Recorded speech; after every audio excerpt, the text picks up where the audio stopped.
Welcome in, everyone, and thank you for listening to the 193rd ever episode of the Missouri Sports Podcast, brought to you by 106 Apparel and recording from the Revel Advertising Studio in beautiful Springfield, Missouri. I'm one of your hosts, Cameron Albert, alongside my good friend and fellow Mizzou fan, Kyle DeVries. How are you doing today, Kyle? I'm doing great, Cameron. We went straight from like 60s to like 90-degree weather here in beautiful Springfield, Missouri. Yeah, it's summer. It was, last night I was outside and it was summer. It was humid and hot at like 9 p.m. So at 9 p.m. when it was hot and humid, I was trying to go to bed and we had no air conditioning. So our air conditioner went out yesterday morning and we tried to troubleshoot it and like maybe it was frozen up. So we tried to defrost it and stuff. It wasn't happening.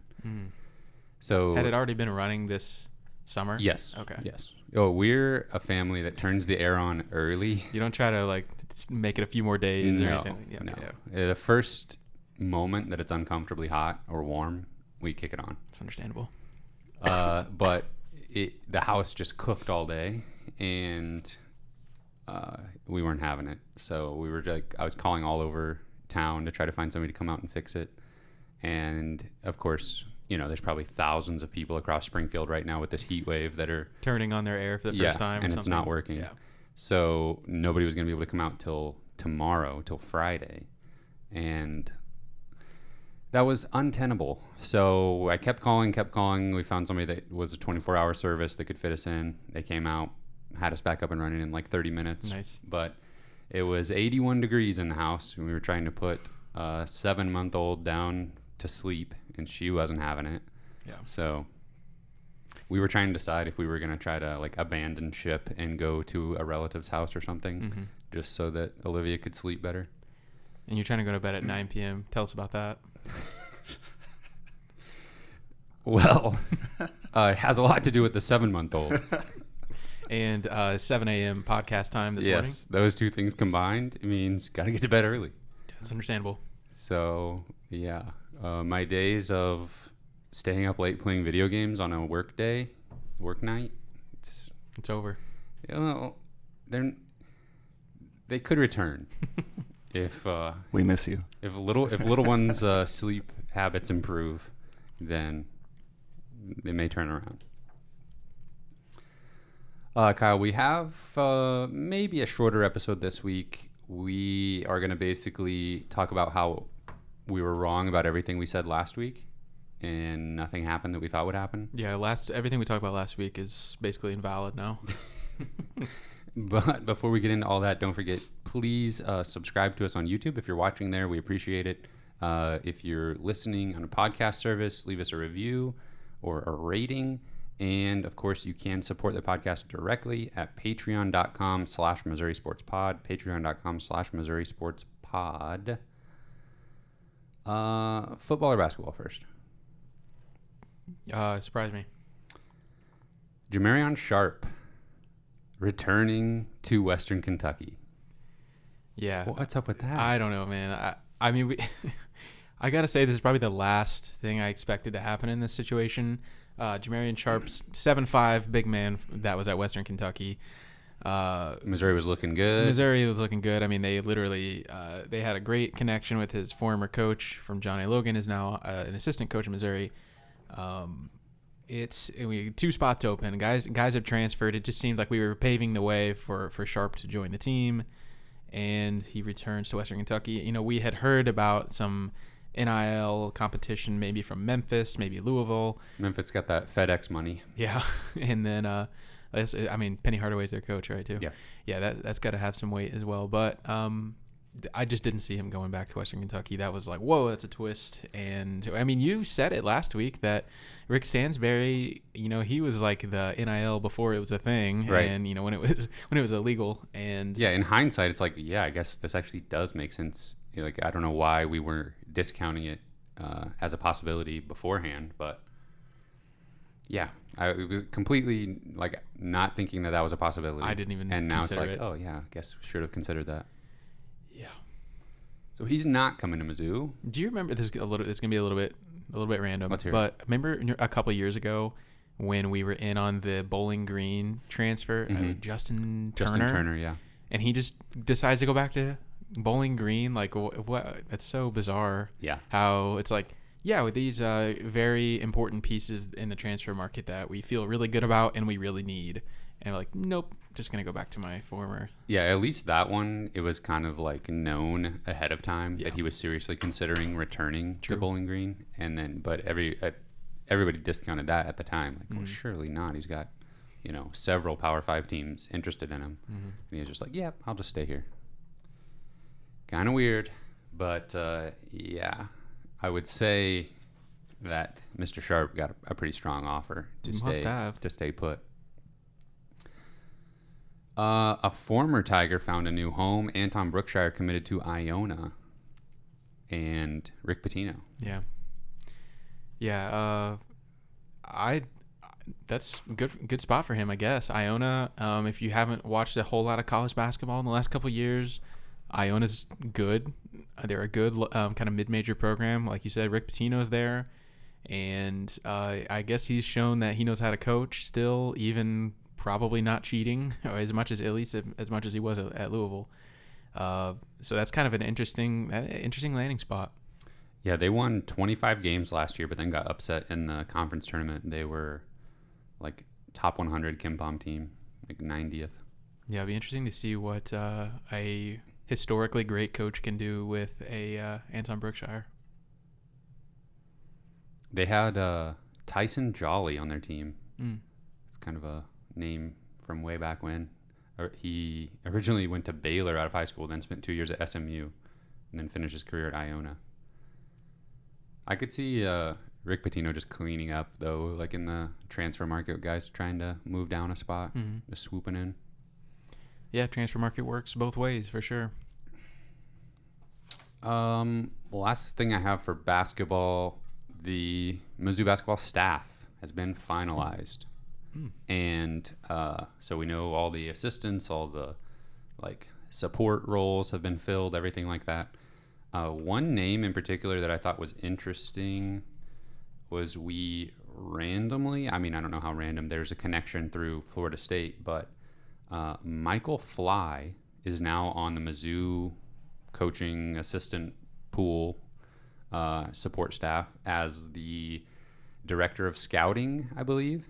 And he spent the last 4 seasons as the head coach at Florida Gulf Coast.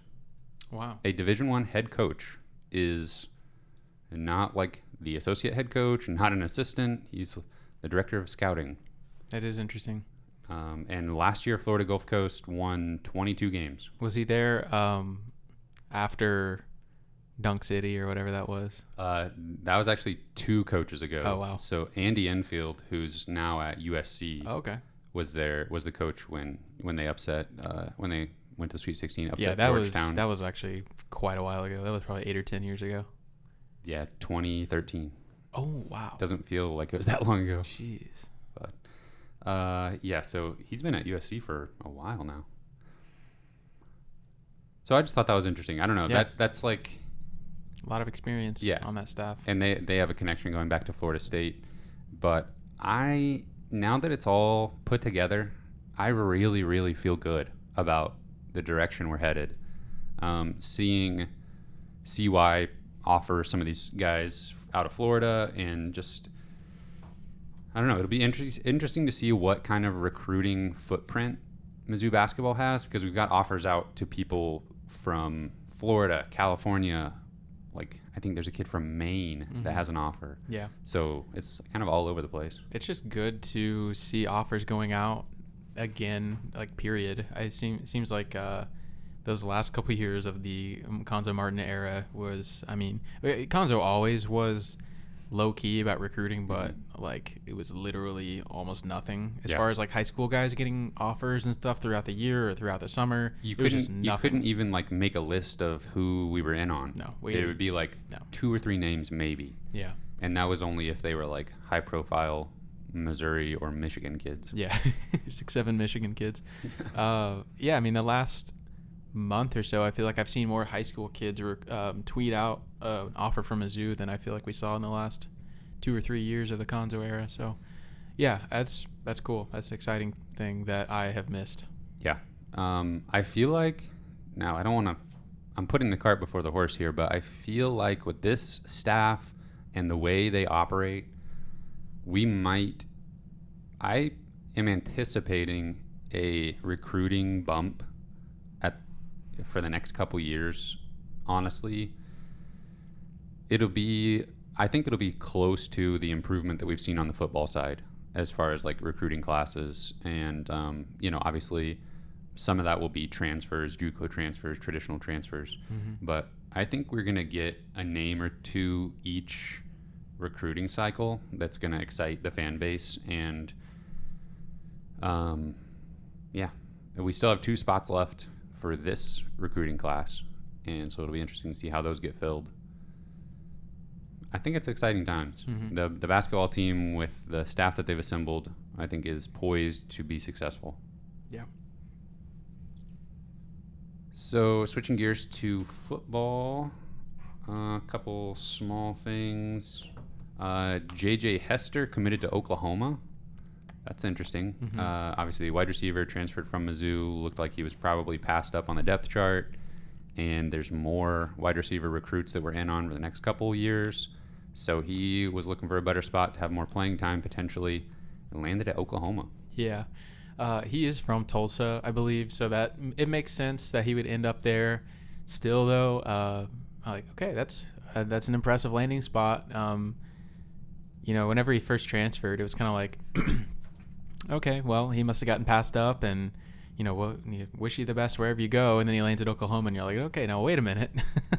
Then we've got a guy that was talented enough to land at Oklahoma. Like, I would have liked to maybe see him on the field this year for sure, which we already knew that. We already knew he was talented, but I don't know. Do you think it's more of a he just wanted to go home, or do you think do you think that's an exciting statement about our wide receiver room? Well, at first glance, I thought it was exciting. I could be wrong. I mean, if you think otherwise, no, tell me. But I immediately thought, wow. I actually, what I kind of thought was, I wish potentially there was room for him to see the field alongside Luther Burden and Dominic Lovett. But if he's not the number 4 guy, number 5 guy in the room, then yeah, I mean, he probably is 4 or 5 for sure. Yeah, I mean, I'm the highest, because you got to factor in Bannister and Love. Yeah.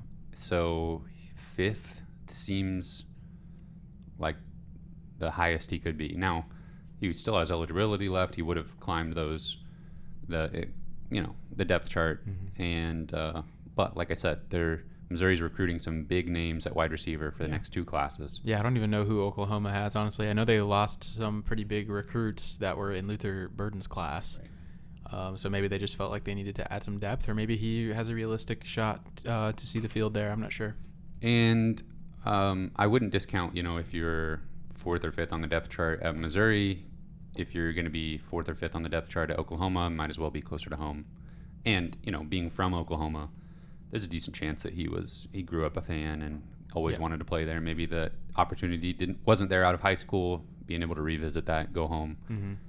If this was a different position, I would be way more distraught over it. Mm-hmm. But if it was a different position, we don't have the depth that potentially makes this even happen.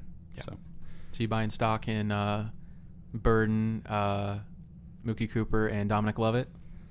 Yeah, at the risk of being negative about a specific player, I'm holding Mookie Cooper stock. I'm buying Luther Burden, buying Dominic Lovett. I'm holding. I can see that. I can agree with you. I like those all Missouri guys, though. Yeah. That's pretty cool. Oh, yeah. Very cool. A few more. Another miss, or another situation that might be bad for Mizzou. Quarterback Gary Bohannon from Baylor committed to USF, not Mizzou. Visited Mizzou, visited USF, transfer quarterback, 1 or 2 years of eligibility remaining. Mm-hmm. Picked USF over Mizzou, I guess. Yeah. This is interesting. We have dissected this from every angle possible in our Discord with some of our guys in there, and we've looked at it. They're like, what does this mean for Sam Horn? What does this mean for the rest of the quarterback room?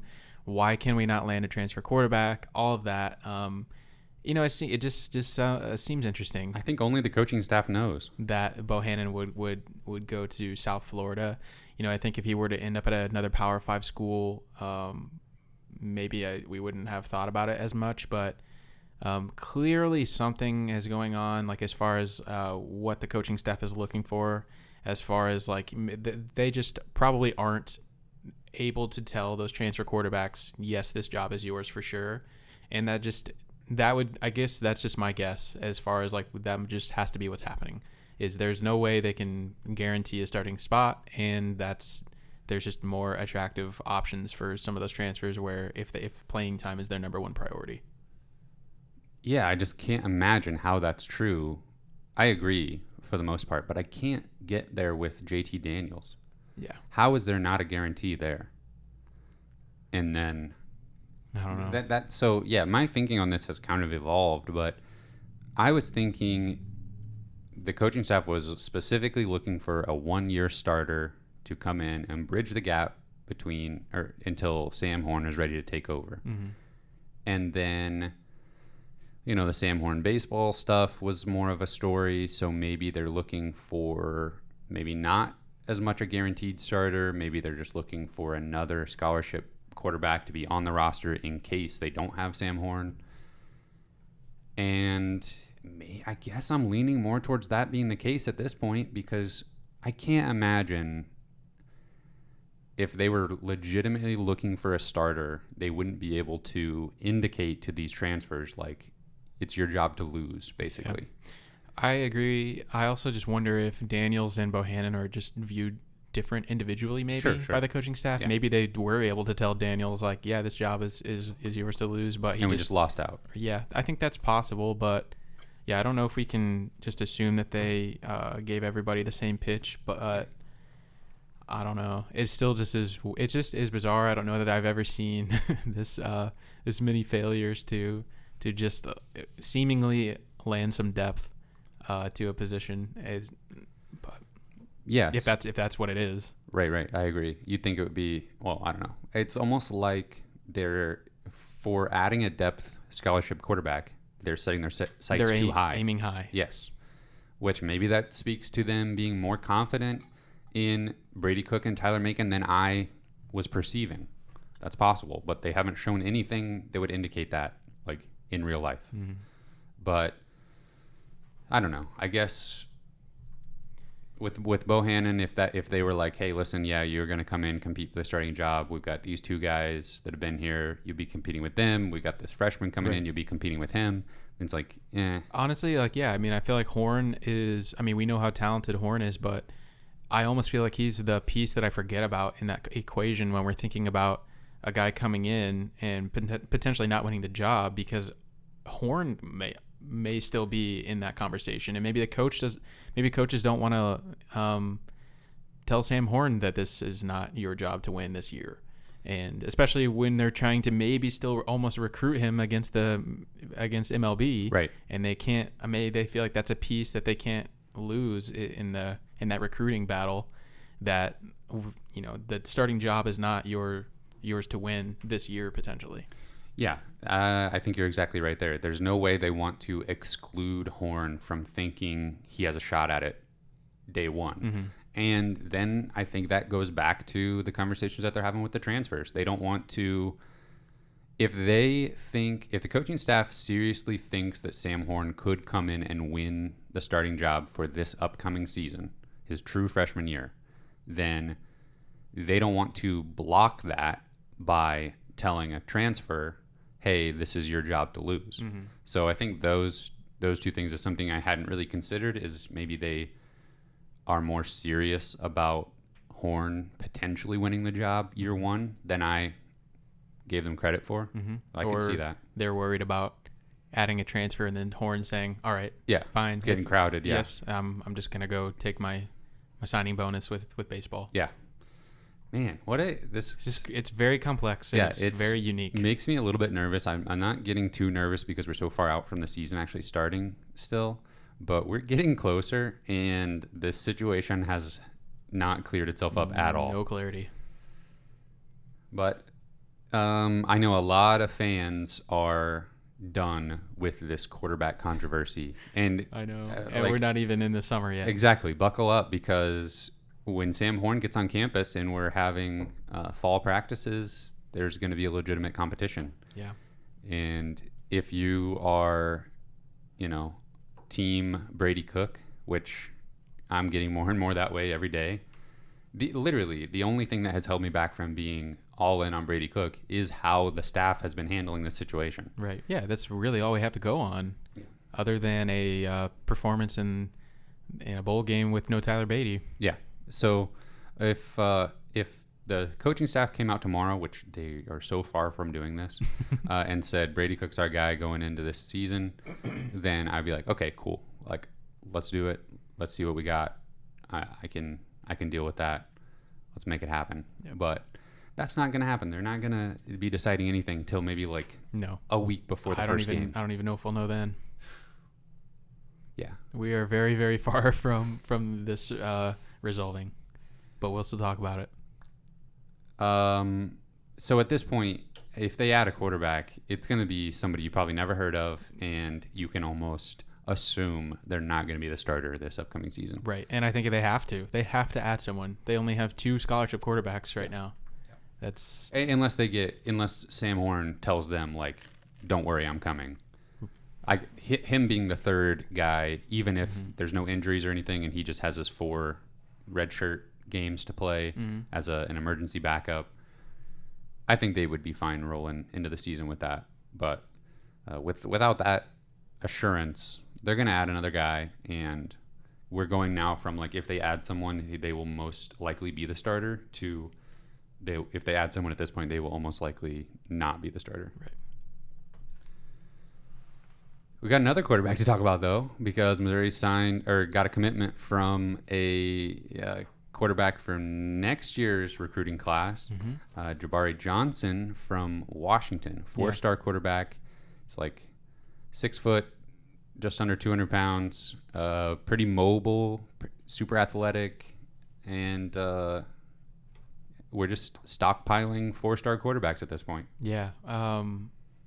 This is pretty early in the 2023 cycle.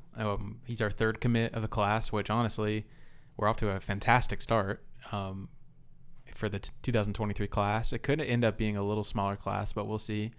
Either way, I say this every year. I feel like getting your quarterback on board is one of the most important things you can do early in a class to just as another weapon for your recruiting pitch to especially offensive players. But I don't know. As a quarterback, you are the leader of the team, and that starts now for Gabarri Johnson. I feel like it's kind of being the leader of the recruiting class and kind of getting guys riled up and ready to go. And so we'll see. I don't think I have seen much from him on Twitter or anything like that yet. But once we get in the summer and stuff, hopefully we'll see him maybe taking part on in the recruiting game a little bit, and that's something to look forward to.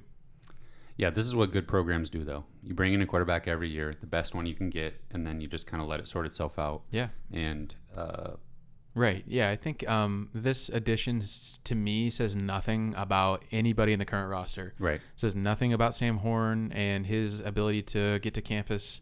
We're going to take a quarterback every class, and we'll, like you said, we'll let the competition take place, and the best quarterback will play because it's the most important position on the field, and there's only one quarterback on the field, and you got to put your best player out there. Yeah.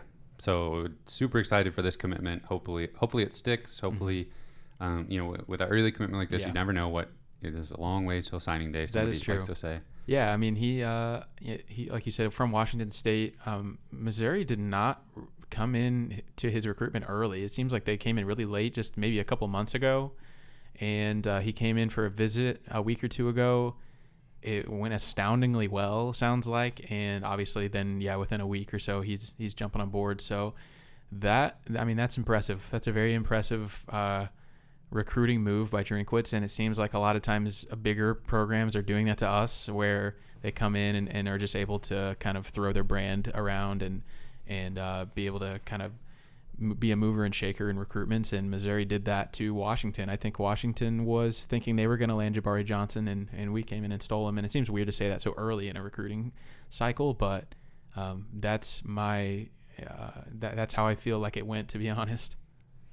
Yeah, there's a 24/7 Sports reporter from the West Coast that covers the Pac-12 said that this is a sneaky good pickup for Missouri, and he also said that Johnson's intelligence will make him successful at the next level.